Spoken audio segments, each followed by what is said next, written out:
성도 여러분 반갑습니다. 오늘도 하나님의 은혜 가운데 하나님이 기뻐하시는 아름다운 열매로 보낸 귀한 하루가 되신 줄로 믿습니다. 이 시간 우리가 함께 은혜를 나눌 본문 말씀 신약성경 히브리서 7장 20절부터 25절까지에 있는 말씀입니다.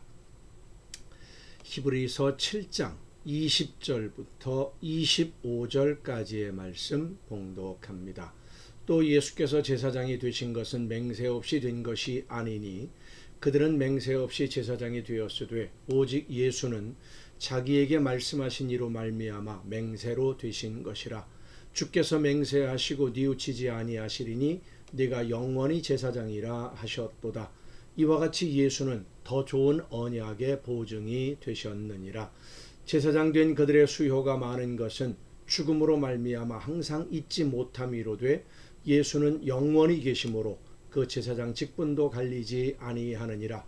그러므로 자기를 힘입어 하나님께 나아가는 자들을 온전히 구원하실 수 있으니 이는 그가 항상 살아계셔서 그들을 위하여 간구하심이라.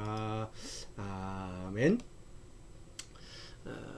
예수님을 믿는다라고 하는 것이 어떤 의미인지에 대해서 살펴보는 중입니다. 어제 이어서 예수님은 우리의 죄를 용서하시기 위해 이 세상에 오신 제물로 오신 분이시다 라는 말씀을 드렸는데 그것이 전부는 아니죠.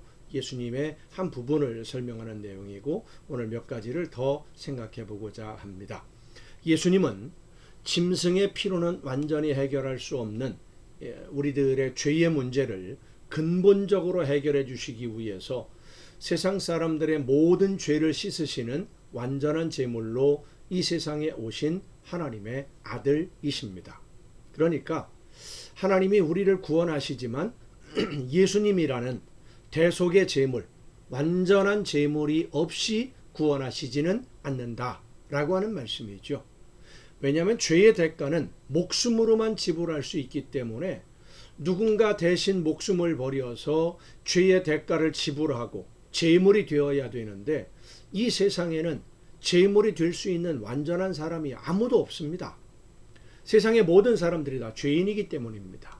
그래서 누군가가 제물이 되려면 먼저 자기의 죄를 용서받아야 되는데 완전하게 용서받을 수 있는 제물이 없고 자신이 제물이 되려고 해도 내가 죄인이기 때문에 내 죄로 인해 내가 죽는 것이지 누군가 다른 사람의 죄를 책임질 수 없는 모든 사람들이 죄인이니까요. 결국 죄 없는 제물로서의 한 사람이 필요했던 겁니다. 그래서 하나님의 아들이신 예수님이 죄 없는 제물로 이 세상에 오신 겁니다. 문제는 진짜 제물인 완전한 제물인 예수님을 하나님께 드릴 제사장으로서의 자격이 있는 사람도 아무도 없다는 거예요. 제물은 준비가 되었는데 제물을 하나님께 드릴 진짜 완벽한 제사장이 없어요. 제사장 역시 죄인이었기 때문에 먼저 자기 자신을 위해 제물을 드리고 그 후에 중보자가 되어서 제물을 드릴 수가 있으니 완전한 제물이신 예수님을 제사장을 위한 제물로 드리고 나면 세상 모든 사람들을 위한 제물이 없는 것이죠. 그래서 예수님이 친히 제사장이 되시는 겁니다. 하나님의 아들로 죄가 없으니 완벽한 제물이시고 죄 없기 때문에 자기 자신을 위해서 먼저 제물을 드리고 그 다음에 다른 사람들을 위해서 제물을 드릴 필요가 없이 언제든지 하나님께 나아가서 제물을 드릴 수 있는 진짜 제사장이 바로 예수님밖에는 없는 겁니다. 그래서 예수님은 완전한 제물인 동시에 완전한 제사장이셨습니다. 제사장은 중보자라고 그랬습니다. 죄인인 사람과 완전하신 창조주 하나님 사이에 중보자가 되어서 그러니까 예수님이 그런 중보자가 되셔서 죄인인 사람들을 하나님 앞에 설 수 있도록 자신의 피로 자신을 제물로 삼아 깨끗하게 해주신 분이 바로 예수님이십니다. 우리가 예수님을 믿는다라고 하는 것은 예수님이 우리의 제사장이시고 우리를 대신하시는 제물이 되셨다 라는 것을 믿는 것입니다. 예수님이 나를 위한 제물이며 동시에 나의 제사장 되심을 믿는다라고 하는 이 믿음이 예수님을 믿는다라고 하는 고백의 의미이기도 합니다. 성도 여러분, 예수님은 나를 위한 제물입니다. 일반적으로 제물은 제물을 드리는 사람이 준비를 하게 되어 있어요. 왜냐하면 죄인이 하나님 앞에 용서받기 위해 드리는 것이 제물이기 때문에 죄를 범한 사람이 제물을 준비하는 것이죠. 그런데 하나님께 드리는 완전한 제물인 예수 그리스도는 죄인인 우리가 준비한 것이 아니라 제물을 받으실 하나님이 준비하셨습니다. 하나님은 완전한 제물을 우리가 준비할 수 없다는 것을 아시기 때문에 하나님이 친히 제물을 준비하셨고 완전한 제물을 드릴 제사장도 하나님이 친히 보내셨습니다. 그래서 예수님은 완전한 제물인 동시에 완전한 제사장으로 우리에게 찾아오신 하나님의 아들이시고 영원히 살아계셔서 죽음을 이기시고 부활하셨죠.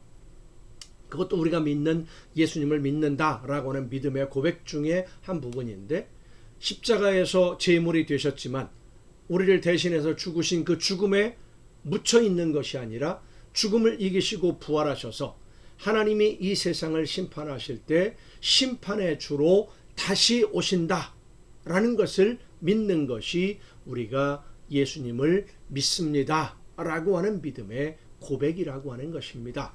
오늘 본문 말씀에도 이와 연관되는 말씀들이 있는데 예수님은 영원히 계신다.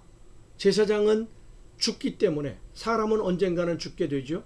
그러면 다른 제사장이 대제사장이 그 제사장 직무를 이어받는데 예수님은 완벽한 제사장으로서 자신을 제물로 드리셨고 십자가에 죽으셨지만 부활하셔서 영원히 살아계시며 우리와 함께 하심으로 지금도 우리의 제사장으로서 우리를 하나님 앞으로 인도해 주시는 우리의 영원한 제사장, 영원한 제물이 되어 주신 분이 바로 예수님이십니다.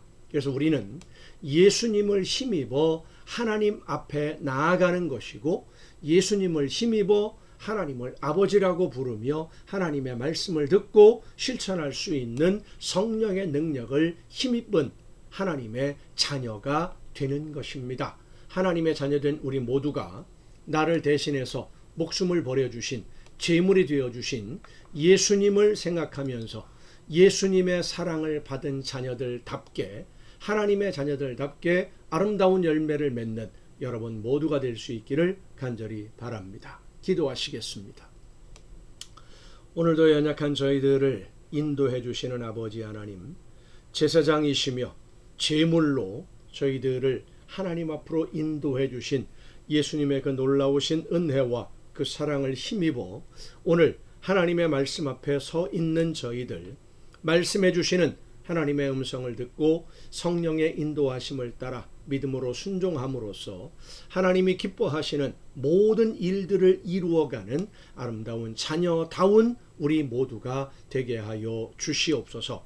이 모든 말씀을 예수님의 이름으로 기도하옵나이다. 아멘.